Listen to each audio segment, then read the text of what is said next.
So I have continued to work as much as I can, knowing full well that we have to get to universal health care.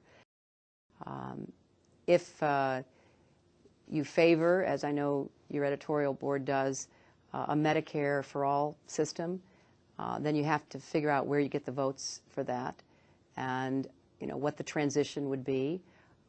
But it's a really credible idea because Medicare has a very low administrative overhead percentage, far lower than private insurance.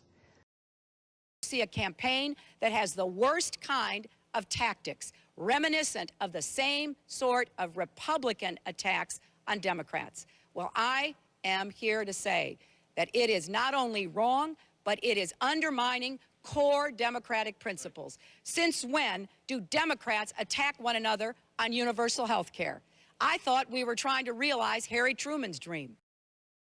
Senator Sanders wants to dismantle Obamacare, dismantle the CHIP program, dismantle Medicare, dismantle private insurance. Now, the Republicans in Congress have voted against the Affordable Care Act 55 times, right? Not because they want to replace it with something, because they want to get rid of it. So I worry that if we give Republicans democratic permission to do that, we'll go back to an era before we had the Affordable Care Act that will strip millions and millions and millions of people of their health insurance. And Senator Sanders wants to devolve the authority to set up state health insurance programs to individual state governors.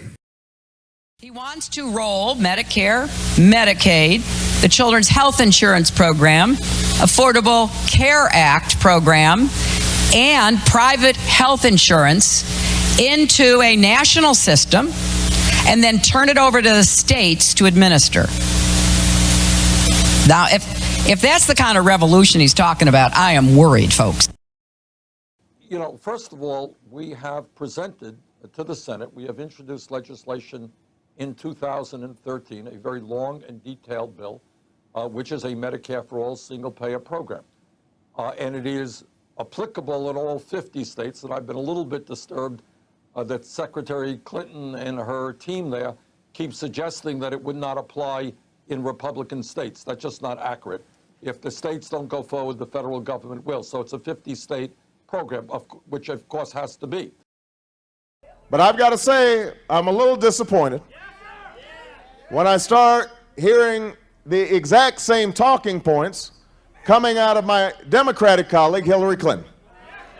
She knows better. She knows better. Shame on her.